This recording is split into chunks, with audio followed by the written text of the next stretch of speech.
Outro fato que está comumente em todas as redes sociais em relação aos casos graves, resultados não favoráveis sobre harmonizações faciais, entendeu? Então, isso é quase que diário, você vê na mídia de uma forma geral. O que a lei fala com relação a isso? Tá. A harmonização facial, ela está realmente explodindo hoje em dia, né? E nós temos, assim, vários tipos de profissionais que fazem a harmonização facial. Nós temos os médicos e temos profissionais não médicos que fazem esse tipo de harmonização. Eu posso dar um exemplo, dentistas que fazem harmonização, hoje em dia o Conselho Federal de Fisioterapeuta permite que alguns fisioterapeutas façam isso. Então, assim, o paciente ele sempre tem que buscar um profissional que tem formação naquilo que ele está querendo, né? Então, seja um dentista, seja um médico, seja um fisioterapeuta, mas seja uma pessoa que tem formação. Infelizmente, o que a gente vê normalmente nesses casos midiáticos, né, que chegam à mídia, são profissionais que não são formados em medicina, que o resultado não é o adequado ou o esperado. Normalmente, quando é um médico que faz o procedimento, esse procedimento tende a ficar melhor. É óbvio que existem procedimentos que não dão certo e que são médicos que fizeram. Isso aí, ninguém está livre de falhas, né? Mas se você pegar os casos mais midiáticos, que aconteceram erros maiores, que as pessoas ficaram com deformidades, que as pessoas ficaram mal, você tem um profissional que não é médico fazendo um procedimento de harmonização facial, né? Esses casos, eles se multiplicam, né? Sim. Sim. Em um dos seus vídeos, você fala interessante, que você se dirige aos cirurgiões plásticos sobre uma modificação implantada pelo STJ, que é o Supremo Tribunal de Justiça, com relação às cirurgias plásticas. Isso. Eu gostaria, por favor, que você explicasse. Eu primeiro preciso explicar o seguinte: a responsabilidade que o médico tem com o paciente é uma responsabilidade de que ele não pode garantir o resultado do tratamento. Então, assim, quando eu procuro um médico que eu tô doente, é óbvio que o médico ele tem que fazer tudo que está à disposição dele, todo o conhecimento da medicina, para fazer com que eu me cure daquela doença. Só que ele não pode garantir para mim que eu vou me curar. Já o cirurgião plástico é diferente. Essa responsabilidade do cirurgião plástico com o paciente muda. Porque quando eu procuro o cirurgião plástico, eu não estou doente. Eu quero mudar alguma coisa em mim, que eu quero que ela fique melhor do que ela está.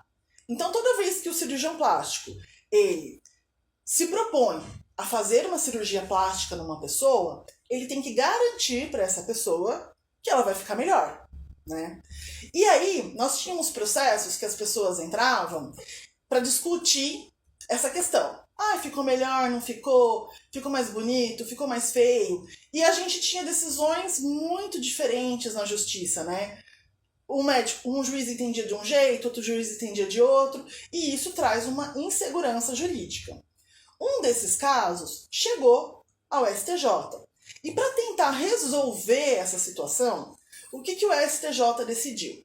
Ele decidiu que o cirurgião plástico, além de ter que garantir o resultado, além de ter que fazer o uso da melhor técnica, não cometer nenhum erro com o paciente tem que sair da mesa de cirurgia de uma forma que a coletividade, né, a sociedade, no geral, entenda que ele ficou mais bonito do que ele estava antes. Eles tentaram melhorar a situação, mas eu acho que eles não conseguiram. Porque também é um conceito muito subjetivo, né? Exatamente. O que é que a coletividade entende como belo, como bonito? Muda muito. A gente não tem um resultado que vai ser unânime. Então foi uma tentativa de trazer uma pacificação para essa situação, mas que eu acho que, infelizmente, no dia a dia, no caso a caso, a gente não vai conseguir ter essa pacificação. Porque como que eu vou fazer uma perícia? Porque todo processo que envolve uma discussão de erro médico, eu tenho que fazer uma perícia. Aí eu vou fazer uma perícia e eu vou perguntar para o perito, na sua opinião, o paciente ficou mais bonito agora ou ele estava mais bonito antes? Aí o perito vai responder, na minha opinião ele ficou mais bonito agora. Mas aí a opinião do perito é igual à opinião da coletividade? Não dá pra gente ter essa solução. Será que é a mesma opinião? Por exemplo, uma mulher sofre uma cirurgia plástica, mexeu no nariz, mexeu no queixo e tal. Passou um tempo, ela olha no espelho. Não agradou. Então ela tem esse direito de, olha, não fiquei bonita como você falou. Ela tem esse direito, ela pode sim ajuizar uma ação se ela entender que aquele profissional plástico não deu para ela o resultado que ela estava esperando. O que eu oriento os meus clientes nesses casos, né, de cirurgião plástico? Eu oriento que o cirurgião plástico, ele tem que ter uma entrevista com o paciente muito minuciosa. E ele tem que entender aquilo que o paciente quer. Porque muitas vezes o paciente procura um cirurgião plástico com expectativa irreal de como ele vai ficar. Ele tem um modelo na cabeça dele, de uma pessoa famosa, que ele quer ficar igual àquela pessoa, parecido, e ele não consegue trazer isso para o paciente. Então, o cirurgião plástico, nessa entrevista, ele tem que deixar bem claro para o paciente o que é possível de ser feito, quais as expectativas que são reais naquele caso. Deixar isso bem registrado no prontuário do paciente.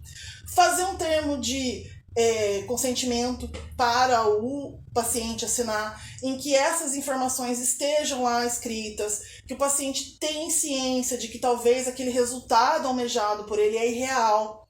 Isso tudo não vai evitar que o cirurgião seja demandado na justiça, mas vai possibilitar que ele apresente uma defesa e que vai talvez evitar a condenação desse cirurgião, né? Então essa é a orientação que eu daria aos cirurgiões plásticos.